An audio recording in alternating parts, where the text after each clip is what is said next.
di acara tertentu, yaitu seperti kesenian, pentas budaya, dan yang lainnya. Banyak versi mengenai kisah awal munculnya Reog Ponorogo. Namun versi asli yang kini dianut adalah kisah dari seorang raja dari kerajaan Bantarangen, yakni Kelana Suwandono. Cerita Reog Ponorogo berawal dari Raja Kelana Suwandono ingin melamar sang putri dari kerajaan Kediri. Nama putri tersebut adalah Ragil Kuning atau Putri Songgolangit. Ketika melakukan perjalanan untuk melamar sang putri, sang raja dicegah oleh Raja Kediri bernama Singadharong. Kehadiran Raja Kediri ini disertai pasukan tentara, yakni dari hewan singa dan burung merak. Sementara Raja Kelana berpergian bersama wakilnya Bujang Anom dan pengawal raja yang disebut Warok. Pada pengawal raja memiliki kekuatan ilmu hitam yang mematikan. Penampilan para Warok memakai celana dan baju hitam. Warok membawa senjata cemeti dan pecut. Dua kubu kerajaan kemudian saling bertarung mengeluarkan kesaktian. Selama berhari-hari pertarungan, akhirnya kedua Raja Kediri dan Bantarangen saling berdamai, dan Raja Bantarangen kemudian meminang putrinya Dewi Ragil Kuning. Perang yang terjadi antara Merak dan Singa melawan Warok ini kemudian menjadi seni pertunjukan. Bisa dikatakan Reog Ponorogo merupakan kesenian yang menceritakan perang antara kerajaan Kediri dan kerajaan Bantarangen. Tadi dijelaskan oleh sejarah Reog Ponorogo yang versi aslinya, dan ada juga sejarah Reog Ponorogo menurut Mbah Paidi selaku ketua rombongan Reog yang ada di Desa Dadapan. Reog Ponorogo itu asli berasal dari Ponorogo, Jawa Timur. Pacitan itu istilahnya juga ikut melestarikan. Ada beberapa tokoh dalam Reog Ponorogo. Yang pertama itu adalah Reog, kedua Bujang Ganong, ketiga Jatil, keempat Warok. Pementasan Reog Ponorogo sudah ada sejak lama, pada tahun 1920 hingga saat ini. Reog Ponorogo biasa ditampilkan pada acara getaran, pernikahan, dan hari-hari besar lainnya. Reog Ponorogo sebelum dimulai biasanya diiringi dengan tabuhan dan tarian seperti jatilan, jaganong, dan warok. Pemain Reog Ponorogo biasanya terdiri sekitar 15-20 orang, sudah termasuk jatil. Jatil biasanya bisa genap dan ganjil.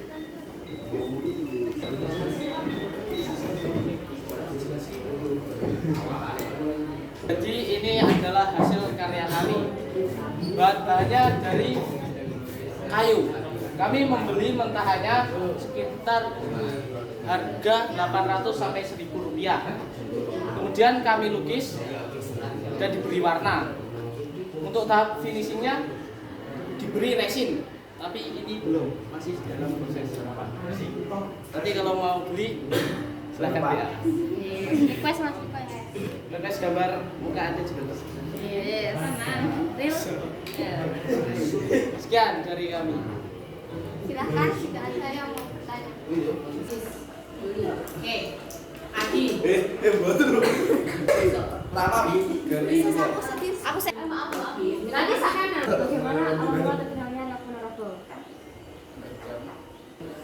Kenapa lebih memilih kerajinan yang terbuat dari ganong kunci? Kenapa tuh aku Oke, good. Plus dari Miss Riza, kenapa kok ganti kerajinannya?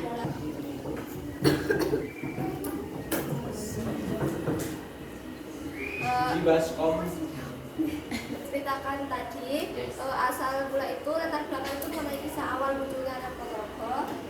Dianut adalah kisah seorang raja dan kerajaan Bantarangen, yaitu Kelana Suwandono.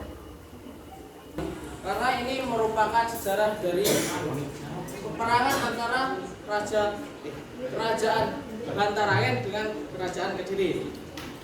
Sebagai kita itu harus Kita sebagai generasi kita sebagai generasi muda harus melestarikan sejarah dengan cara menunjukkannya dengan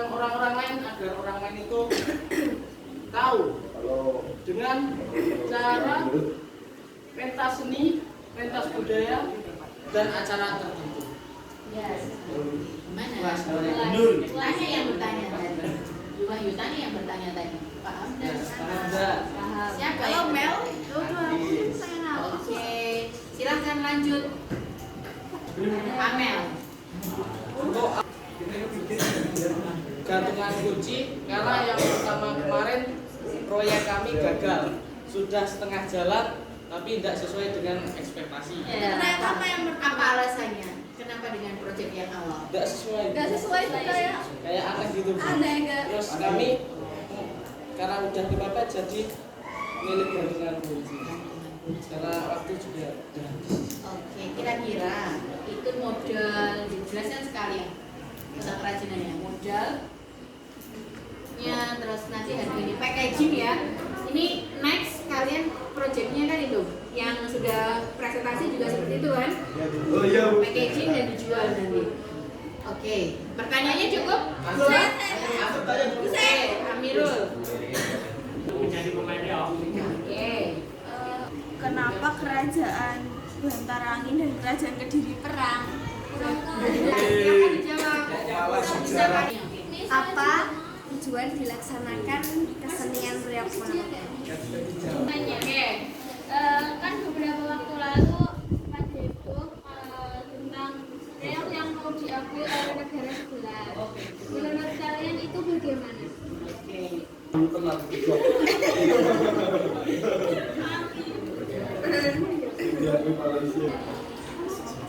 Asrof.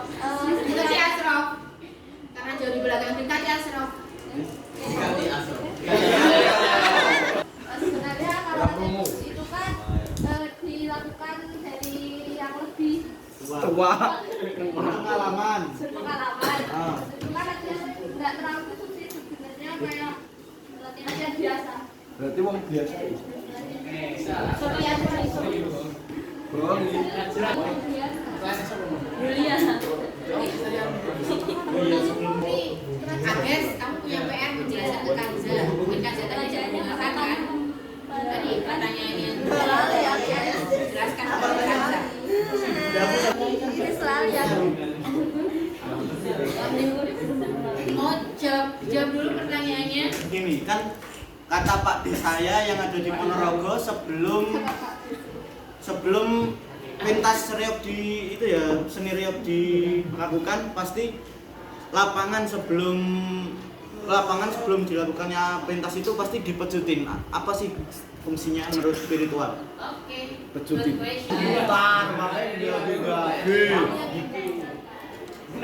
Itu tuh, Asya. Dada-dada ke kamera.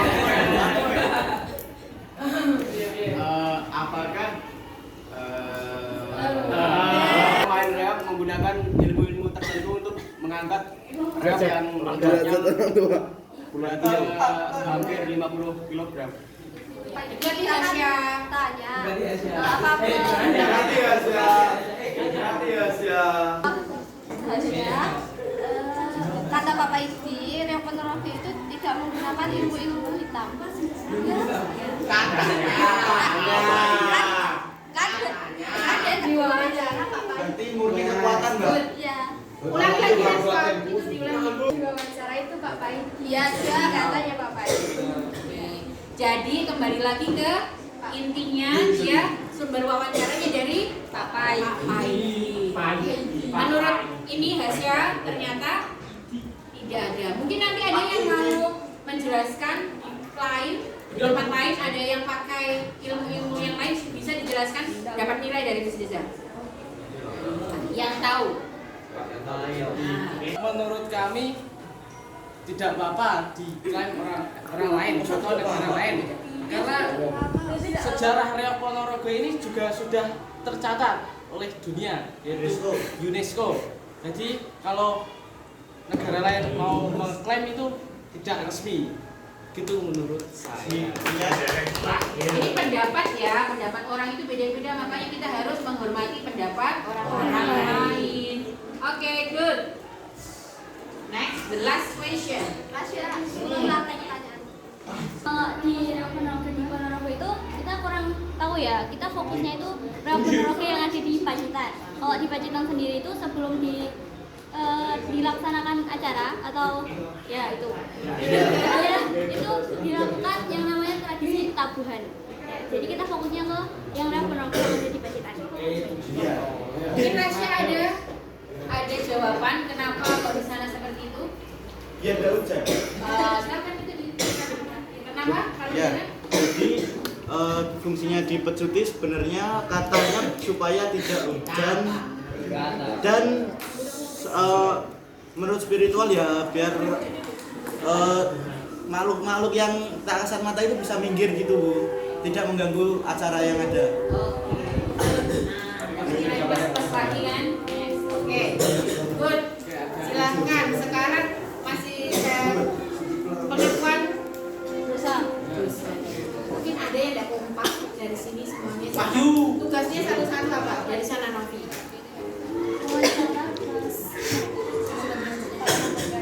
Oke, next. Saya membuat PPT lalu memvideo pada saat wawancara, lalu juga membantu membuat kerajinan. Oke, good. Saya wawancara dan membuat kerajinan. Saya membuat kerajinan yang video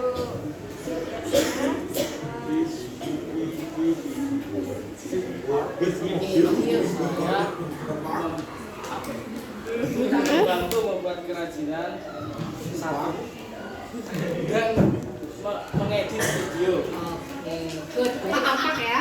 Insya Allah. Ada yang tidak kompak? Oke, good. Nanti videonya berarti kita upload. Tidak bisa ya? Bisa.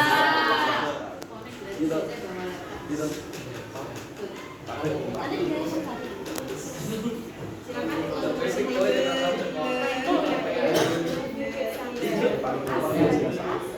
Wassalamualaikum warahmatullahi wabarakatuh.